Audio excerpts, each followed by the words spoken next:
Hello friends, welcome once again to my channel English prose and verse. आज अभी मेरे हाथ में ये पेपर मिला है मुझे। आज एमपी बोर्ड 10th इंग्लिश का पेपर था, एनसीईआरटी का।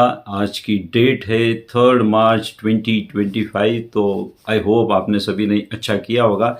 तो मैं इसके फटाफट क्वेश्चन आंसर्स आपको रिवील कर रहा हूँ। You can cross check your answer, but मुझे लगता है कि पेपर ठीक था, अच्छा था, इजी पेपर था। तो आप अपने आंसर्स को क्रॉस चेक कर लीजिए, आपके अंदर क्यूरियोसिटी होगी। So let us not waste time and मैं फटाफट आपको आंसर्स रिवील करते जाता हूँ। तो फर्स्ट क्वेश्चन है अनसीन पैसेज का है। ये अल्फ्रेड नोबेल, जो कि एक स्वीडिश केमिस्ट और साइंटिस्ट थे, जिनके नाम के ऊपर नोबेल प्राइज हर साल अलग अलग फील्ड्स में दिया जाता है, उसके ऊपर ये पैसेज है। सिंपल पैसेज था, क्वेश्चन आंसर भी इसके सिंपल है। तो मैं फटाफट आपके पास क्वेश्चन पेपर होगा, बाद में इसकी मैं रिटर्न लिंक भी डाल ही दूंगा। आप अपने आंसर रिटर्न में देख भी सकते हैं, लेकिन अभी जस्ट आपको क्रॉस चेक करने के लिए मैं जल्दी जल्दी आपको आंसर्स रिवील करते जा रहा हूँ। तो फर्स्ट क्वेश्चन था बेटा, हु वॉज अल्फ्रेड नोबेल। तो इसमें चार है, इंडियन केमिस्ट है, अफ्रीकन केमिस्ट, स्वीडिश केमिस्ट और इंग्लिश केमिस्ट। तो आंसर है क्लियर, पहली लाइन में दिया है कि he was a Swedish chemist. Alfred Nobel जो थे वो स्वीडिश केमिस्ट थे और फिर बाद में वो साइंटिस्ट बने। What did Alfred Nobel introduce, है ना। तो उन्होंने क्या इंट्रोड्यूस किया था, एक्सप्लोजिव था वो, है ना। तो फॉर्म ऑफ, सेकंड ऑप्शन है option B, form of nitroglycerine. Nitroglycerine उन्होंने इंट्रोड्यूस किया था। थर्ड क्वेश्चन है when did bank of Sweden introduce a new Nobel prize in economics. तो यहाँ पे एक ईयर पूछा है कि कब उन्होंने इकोनॉमिक्स के लिए, क्योंकि बाद में इकोनॉमिक्स और लिटरेचर वगैरह बाद में ऐड हुए थे, तो उन्होंने नोबेल प्राइज को 1966 में इकोनॉमिक्स फील्ड में भी नोबेल प्राइज देना चालू कर दिया। तो answer is 1976, that is option C. Fourth question है व्हाई डिड अल्फ्रेड लीव, है ना। तो यहाँ पे एक डॉलर में है, तो 32 लाख दिया है, मतलब you can say it is about 3.2 million dollar हो जाएगा उनकी विल में, यानी कि जो वसीयत होता है। इसमें चारों ऑप्शन देखते समय जल्दबाजी नहीं करते, कुछ बच्चे जल्दबाजी में करते। Two finance prize in physics, two finance prize in chemistry, two finance prize in literature and peace. तो इसमें आंसर आएगा ऑल ऑफ द अबव, यानी कि सबके लिए था वो, फिजिक्स के लिए भी था, केमिस्ट्री के लिए भी था, और लिटरेचर और पीस में भी दिया जाता है। तो आंसर नेचुरली फोर्थ क्वेश्चन का ऑप्शन है, fourth option, that is all of the above, यानी कि सारे जो थे वो करेक्ट है, इसलिए all of the above. Who was the first woman to win Nobel prize, यानी कि पहली लेडी कौन है जिन्होंने नोबेल प्राइज जीता था। तो दिया है, लास्ट लाइन में दिया है, Marie Curie. So option A is the correct, Marie Curie. I hope you did the correct answers. Second question था गांधी जी जब ट्रेन में ट्रैवल करते हैं तो वो कैसा, उनको कुछ लोग मिलने आते हैं और क्या रिएक्शन रहता है लोगों का।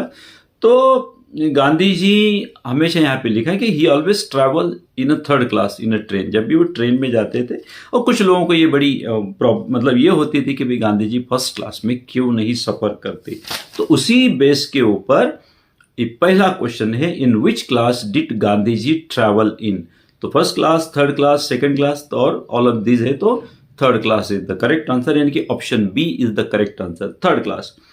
Who came to meet Gandhi ji at Mumbai railway station, यानी कि कौन लोग आए थे, कितने लोग है, एक आदमी, वन पर्सन, कुछ लोग, फ्यू पीपल, सम पीपल, थोड़े लोग, या लॉट्स ऑफ पीपल, बहुत सारे लोग मिलने आए थे। तो correct answer is lots of people. ठीक है, सेकंड पैसेज का, अनसीन पैसेज का सेकंड का क्वेश्चन का ऑप्शन है लॉट्स ऑफ पीपल। तीसरा क्वेश्चन था which country man and women went into the Gandhi ji's compartment. कौन से देश के लोग गांधी जी से मिलने के लिए उनके कंपार्टमेंट में गए। तो Australia, India, England and America, चार देशों के नाम दिए हैं। तो America is the correct option, तो D is the correct option. बाकी दो बहुत ही सरल थे, है ना। Give the opposite of poor, तो नेचुरली पुअर का अपोजिट होता है रिच, गरीब और अमीर।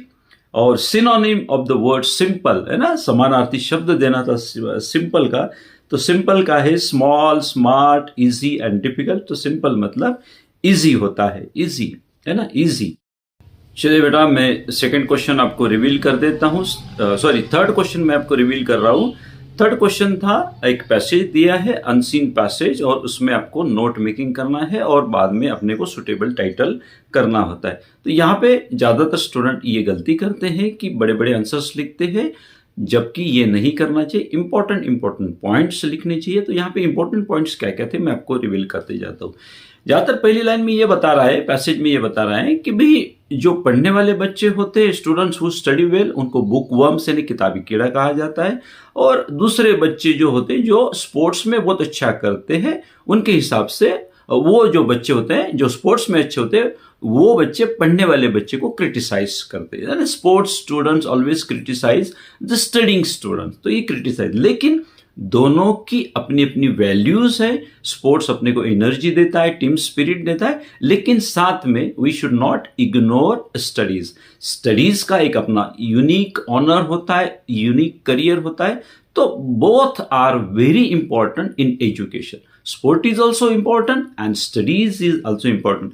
तो ना एक ही स्ट्रीम को अपने को देखना चाहिए, लेकिन दोनों चीजों का अपने एजुकेशन सिस्टम में स्पोर्ट्स और एकेडमिक्स को दोनों को अगर अपन बैलेंस करके चलेंगे तो वो कंप्लीट एजुकेशन हो जाएगा। इस तरीके से आपको छोटे छोटे पॉइंट्स में इसको लिखना था।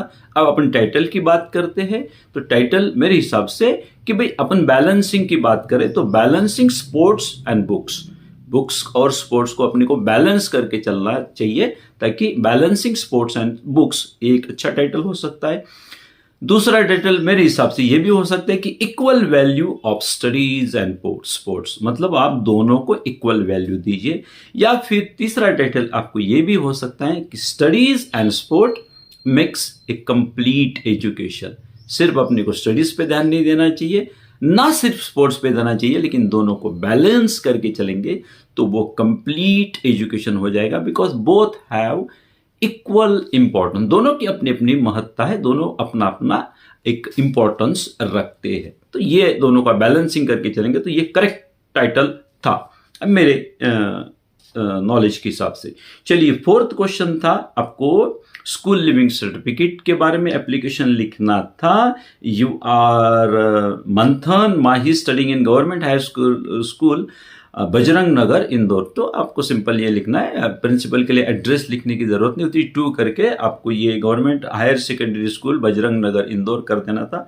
सब्जेक्ट में आपको an application for SLC school leaving certificate. School leaving certificate अपने को तब मांगते हैं अपन because your father has been transfer to another city and you want to take admission to another city. जैसे कि आप इंदौर में रह रहे हो तो नेचुरली आप भोपाल वगैरह में आपका, as my father is a government employ and he has been transferred to another city, like you can name any city. So I need to take admission to a new city and therefore I want my school living certificate so that I can take admission to a new city. बहुत ही commonly practice किया जाता है आपके course में।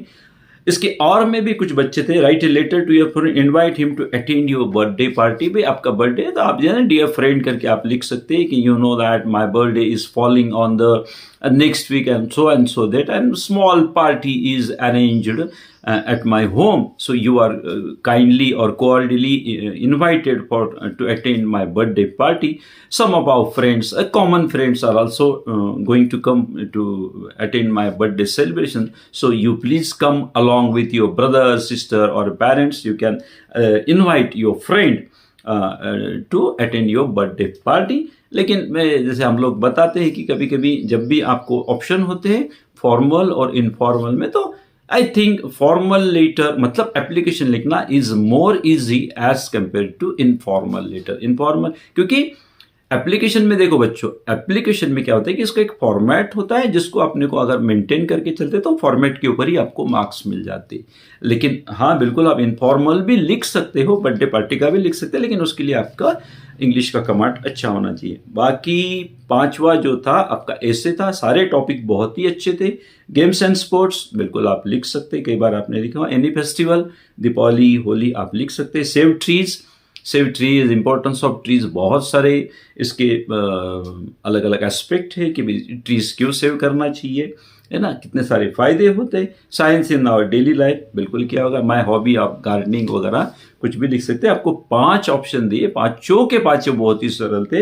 You could have, है ना, you must have attended any one of them, that is. और importance of, इसके और में था इंपॉर्टेंस ऑफ, हाँ, ऐसे में या पैराग्राफ में आपको सिंपल एक चीज देखनी है, प्रॉपर हेडिंग आपको देनी है, टाइटल, सब टाइटल, कंक्लूजन वगैरह देना चाहिए, रेमेडीज अगर है तो देना चाहिए, सॉल्यूशन देना चाहिए, बाद में कंक्लूजन करना। शुरुआत इंट्रोडक्शन से आप कर सकते हैं। और always try to maintain the word limit. भाई 150 वर्ड्स में दिया तो अपने 150 मतलब जनरली 50-50 वर्ड के 3 पैराग्राफ हो जाते हैं, तो आपको 1.5 पेज का ऐसे या पैराग्राफ आपको लिखना चाहिए। Always try to maintain the word limit given in the question, चाहे वो क्वेश्चन आंसर है या आर्टिकल है या ऐसे है या पैराग्राफ है ना, वर्ड लिमिट को हमेशा इंग्लिश में, इसीलिए वर्ड लिमिट दिया भी जाता है बच्चों। ठीक है, ये वाला जो विजुअल इनपुट वाला जो था, एक चित्र दिया रहता है और उसको देखते हुए अपने को, तो थोड़ा सा यहाँ पे उन्होंने ट्विस्ट कर दिया। That is a question number 6। मैं बता रहा हूँ आपको ट्विस्ट, क्योंकि स्कूल का चित्र है। और ये अगर आपने देखा होगा कि भाई ये जो है ना, ये रामलाल भोली का जो लेसन था कि Ramlal is carrying his daughter Bholi to the school, and at that time Bholi was little bit nervous, है ना, because she hadn't seen the school earlier। इससे पहले वो भी उसने कभी स्कूल नहीं देखा था। आपको पता है भोली का कैरेक्टर क्या है। she was having a lack of confidence because she used to stammer, हकलाती थी, उसके ऊपर स्मॉल पॉक्स के निशान थे, अंडर एस्टिमेटेड गर्ल थी वो, सभी आपको भोली का ये पूरा पता है। तो यहाँ पे लेकिन साथ में आपको भोली का जो आपको बैकग्राउंड आपने पढ़ा है, उसके साथ में इंपॉर्टेंस ऑफ गर्ल्स एजुकेशन को भी मेंशन करना चाहिए। As government is giving a priority to girls in education, और इंपॉर्टेंस ऑफ, मतलब अपने को भोली के पैराग्राफ से करते करते जनरलाइज वे में इंपॉर्टेंस ऑफ वुमेन एजुकेशन है, इंपॉर्टेंस ऑफ गर्ल्स एजुकेशन को। और हिंदी में एक स्लोगन भी आप डाल सकते थे इसमें कि बेटी पढ़ाओ बेटी बचाओ, जैसे है ना, educate the girl, if you educate a girl then the whole family gets educated, like that. लेकिन चूंकि भोली से रिलेटेड है तो भोली का थोड़ा सा रेफरेंस आपको डेफिनेटली देना चाहिए। सेक्शन सी पे आ जाते हैं अपन, जो कि ग्रामर का है। तो पहला क्वेश्चन नंबर 7 जो है वो फिल इन द ब्लैंक्स है। तो मैं आपको फटाफट, ये भी बहुत सिंपल ऑप्शन थे। पहला क्वेश्चन है माई अंकल इज डैश MLA। तो जब M अपन प्रोनाउंस करते हैं तो आर्टिकल यानी कि ए साउंड होता है, तो इसके लिए यहाँ पे आर्टिकल आएगा an. My uncle is an MLA, तो यहाँ पे करेक्ट आर्टिकल था एन। सेकंड था यू डैश सिट हियर, है ना, डेयर में शुड, तो डेयर नहीं आएगा, शुड नहीं आएगा, भाई यू में सिट हियर, आप यहाँ बैठ सकते हैं ना, आप यहाँ बैठ सकते हैं। कैजुअल वे में एक सेंटेंस था तो मैं लगा के इसमें आपको fill in the blank, second का आंसर था may. Dash dog seldom bite, ठीक है, इसका हिंदी मीनिंग आपको बताता हूं कि भाई क्या बोलते हैं, भौंकने वाले जो कुत्ते होते हैं वो काटते नहीं है। तो यहाँ पे आंसर था आपको बार्किंग, बार्क्स और बार्क, तो barking dog seldom bite, correct answer is barking, भौंकने वाले कुत्ते काटते नहीं है। तो बार्किंग, बार्क्स नहीं आएगा या बार्क नहीं आएगा। हेमा, फोर्थ ऑप्शन था, हेमा हैज बीन डांसिंग, ठीक है, हैज बीन डांसिंग है, मतलब हैज बीन के बाद में कंटिन्यूस लगा है, तो ये आपका टेंस है, परफेक्ट कंटिन्यूअस प्रेजेंट का है। और इसमें एंड में अपन या तो सिंस लगाते हैं या फॉर लगाते हैं। तो यहाँ पे मॉर्निंग है, मतलब सुबह से वो डांस कर रही है, तो यहाँ पे सिंस आएगा बेटा, सिंस आएगा। आपको ऑप्शन है फॉर, सिंस और फ्रॉम। तो since morning the servant didn't make, है ना, ज्यादा उसने चाय नहीं बनाई थी, तो मच आएगा। क्वांटिटी के लिए मच होता है, संख्या के लिए में नहीं होता है, लिटिल भी क्वांटिटी के लिए होता है, लेकिन यहाँ पे मच आएगा। Dash there is a life there is a hope, यानी कि जब तक जीवन है तब तक आशा है। तो as long as there is a life there is a hope, तो यहाँ पे एज लॉन्ग एज, अनलेस नहीं आएगा, इफ नहीं आएगा, तो ऑप्शन है। अच्छा, जब अपन ये ऑप्शन करेक्ट है ना, तो आप इसको रख के देखना और आप मन में उसका उच्चारण करना, तो आपको करेक्ट है ना। आपके कानों में वो ऑडिबल भी है ना, कि कहीं ना कहीं आपने वो वर्ड सुना रहता है, as long as there is a life there is a hope. हर आंसर में आप एक एक ऑप्शन करेक्ट रख के जाके वो साउंड करना कि आपको कौन सा सही लगता है। तो एज लॉन्ग एज लास्ट वाला था, और आपको एनी 5, अच्छा दिए 7 थे, उसमें से 5 आपको लिखना है। अगर आप तो बेस्ट 5 भी लिख सकते हैं, लेकिन मैं आपको रिकमेंड करूंगा कि कभी भी सातों के सातों ऑप्शन आपको करने ही चाहिए। तो मोहन इज सिटिंग, अब दो है, राम और श्याम के बीच में वो बैठा था तो बिटवीन आएगा। दो लोगों के लिए हमेशा प्रीपोजिशन बिटवीन इस्तेमाल होता है। अमंग जो होता है वो बहुत सारे लोगों के लिए होता है। अगेंस्ट तो आएगा नहीं, ठीक है, अगेंस्ट अलग ही ऑप्शन, अलग ही प्रीपोजिशन हो जाता है। तो इस तरीके से ये फिल इन द ब्लैंक्स के आंसर्स थे। I hope you did it correct way में। नेक्स्ट क्वेश्चन है question number 8, do as directed, यानी कि डू एज डायरेक्टेड का सिंपल मतलब होता है कि जैसा बताया गया है, ब्रैकेट में हर क्वेश्चन के सामने ब्रैकेट दिया जाता है, जैसा बताया गया वैसा करो, ठीक है। तो पहला क्वेश्चन में आपको सिंपल, बहुत ही सिंपल थे वो, क्षितिज प्लेज क्रिकेट, ये सिंपल प्रेजेंट में था, आपको पास्ट इंडेफिनाइट करना था, मतलब सिंपल पास्ट करना था, तो प्लेस के बदले में आपको क्या कर देना है, प्लेड। क्षितिज प्लेड क्रिकेट, तो ये सिंपल पास्ट हो जाएगा या पास्ट इंडेफिनाइट हो जाएगा, दोनों का मतलब एक ही होता है। Ram killed Ravan, change the voice का मतलब तो पैसिव वॉइस में करना था, तो सिंपल पास्ट का आगे नहीं क्वेश्चन है, Ravan was killed by Ram, Ravan was killed by Ram, ये करेक्ट आंसर था। तीसरा था आपको वर्ड्स जंबल करके दिए हैं, उसको रीअरेंज करना था और एक मीनिंगफुल सेंटेंस बनाना था। तो इसका सिंपल आंसर ये है, they have bought a new car, उन्होंने नई कार खरीदी है, मतलब ये सेंटेंस था परफेक्ट प्रेजेंट का, they have bought a new car, ठीक है। फोर्थ ऑप्शन था talk properly, I shall be, एक सेंटेंस, एक क्लॉज दिया है, टॉक प्रॉपरली, सही ढंग से बात करो, आई शैल बीट यू, नहीं तो मैं तुमको मारूंगा, तो अदरवाइज से लगाना था भाई, नहीं तो, है ना।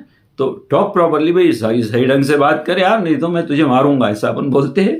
तो टॉक प्रॉपरली अदरवाइज, बीच में अदरवाइज लगा के आपको सेंटेंस कंप्लीट कर देना था। टॉक प्रॉपरली अदरवाइज, नहीं तो मैं मारूंगा, अथवा मैं तुमको मारूंगा, तो बीच में अदरवाइज लगा के सेंटेंस कंप्लीट हो जाएगा। To find error in others is easy, तो ये जो टू फाइंड मतलब इन्फिनिटिव से ये सेंटेंस को स्टार्ट किया गया, लेकिन अपने को बोला गया है कि इट लगा के सेंटेंस को स्टार्ट करना। इसका एक ट्रिक होता है कि सेंटेंस में आप देखेंगे कि इज कहाँ लगाए, तो इससे पहले आप इट लगा दो और सेंटेंस को पूरा लिख दो, तो सेंटेंस आ जाएगा, it is easy to find errors in others, मतलब ये बहुत सरल होता है दूसरों में गलती ढूंढना। खुद की गलती अपन कभी नहीं ढूंढते हैं, दूसरों में ज्यादा गलतियां ढूंढते हैं। So it is easy to find error in others, ये करेक्ट था, इट लगा के सेंटेंस को दोबारा लिखने का बोला गया है। सिक्स्थ ऑप्शन था शिवा कुक्ड फूड, ठीक है, इसमें अपने को नेगेटिव बनाना था, तो सिंपल, अगेन सिंपल पास्ट ये सेंटेंस है कि उसने, शिवा ने खाना बनाया, तो सिंपल है बेटा, डिड लगा के और फर्स्ट फॉर्म, कुकड़ का फर्स्ट फॉर्म कुक आएगा, तो answer would be, correct answer would be, Shiva did not cook food, Shiva did not cook food. Seventh वाला भी बहुत ही सरल था, the box is very heavy, I can not lift it, तो वेरी की जगह अपन सो लगाते ही, बाद में हेवी एडजेक्टिव आ जाएगा और बाद में बीच में दैट लगा के अपने को लिखना रहता है, the box is so heavy that I can not lift it, यानी कि यह बक्सा इतना भारी है कि मैं उसको उठा भी नहीं सकता। The box is so heavy that I can not lift it. Got it बेटा? I hope you did it correctly. बहुत ही सिंपल थे, सिर्फ आप अपने आंसर्स को चेक करने के लिए मैं वीडियो बना रहा हूं। अगला सेक्शन डी आता है, तो ये पैराग्राफ सीन पैराग्राफ है। सीन पैराग्राफ, पहले जो पैसेज थे वो अनसीन थे, तो बहुत ही सिंपल था। हु वाज लेंचो, आपको पता है, post master, postman, peasant and doctor. तो लेंचो कौन था? एक किसान, अलग अलग लेसन से ये आए हैं। पिसांट है ना, लेंचो एक किसान था, किसान के लिए शब्द है पिसांट, या फार्मर भी बोला जाता है, लेकिन लेसन में पिसांट था, तो peasant is the correct option. 10th में इन साउथ अफ्रीका इज, ठीक है, ये नेल्सन मंडेला के ऊपर था। तो 10th में जो है वो ऑटम डे था, सीजन का नाम है ऑटम डे, तो B is the correct option. 10th में इन South Africa is autumn day, ठीक है। Monthly accounts of the bakers, है ना, बेकर का जो है ना, बेकर्स ऑफ गोवा, ठीक है, वे रिकॉर्डेड, तो वो जैसे वो ब्रेड खरीदते थे तो वो पेंसिल पे, दीवारों पे कि भाई आज हमने लिया, तो वो रिकॉर्डिंग करते थे ताकि पेमेंट कर सके। तो some wall in pencil they use to mark, है ना, on what day they bought a bread, तो वो पेंसिल से मार्किंग करते थे। तो C option is the correct option. Some wall in pencil, pencil से रिकॉर्ड करते थे। The main crop of Coorg is coffee, tea नहीं, आसाम में टी होती है, कुर्ग में कॉफी होती है। ये आपका ग्लिम्स ऑफ इंडिया के जो 3 चैप्टर है उसका एक चैप्टर है। ठीक है, ये भी आपने कर लिया होगा बेटा। 10th का क्वेश्चन नंबर 10th का 2 पार्ट है, ए और बी है। ठीक है, तो ये मिचबिल द ऑथर का है। ठीक है, द ऑथर ट्रैवल है ना, ऑथर कहाँ गए थे, तो इराक में गए थे, इराक में गए थे Maxwell. When did the author travel, एकदम पहली लाइन में दिया, पहली लाइन में आपको दोनों आंसर मिल गए। Early in the new year of 1956 I travelled to southern Iraq, यानी कि वो भी एक ही लाइन में 2 आंसर है। जब भी अपने को पैसेज के क्वेश्चन आंसर सॉल्व करने होते हैं तो बस आपको सिंपल एक काम करना है, पैसेज को बहुत ध्यान से पढ़ना चाहिए। इसलिए पैसेज की शुरुआत में दिया जाता है, read the extract carefully, read the passage carefully and answer the following questions. बराबर है, तो अगर आप ध्यान से पढ़ते हो तो कोई दिक्कत नहीं आती बेटा। The author wanted to keep an otter instead of, है ना, उनके एक फ्रेंड ने उनको सजेस्ट किया था कि भाई ये जो अपना एरिया है वो पूरा मार्शी एरिया है, दलदल का एरिया है, तो यहाँ पे आप डॉग के बदले में, earlier the writer was having a dog as a pet, तो लेकिन बोले कि नहीं, अभी एक बार आप क्या करो, है ना, ओटर के बदले में, क्या बोलते हैं, डॉग के बदले में आप ओटर को एज अ पेट रेयर करो। ठीक है, तो dog, the author wanted to keep an otter instead of, है ना, कि भाई डॉग के बदले में आप ओटर रखो, ऐसा उसके मित्र ने उनको सुझाव दिया था, राइटर को, मैक्सवेल। ठीक है, ये कस्टर द ड्रैगन का था। बी वाला पल, Belinda tickled him, she ticked him unmerciful, like था। तो इसके पोएट का नाम पूछा है बेटा, 4 ऑप्शन आपको दिए हैं, Robert Frost, Ogden Nash, Carl Sandburg और रॉबिन क्लेन। तो option B is the correct one. So Ogden Nash is the poet है, and this poem is written by Ogden Nash. Option B is the correct answer. यहाँ पे शायद कुछ बच्चों ने गलती की होगी, क्योंकि पोएट के नाम आप कभी कभी भूल जाते हो।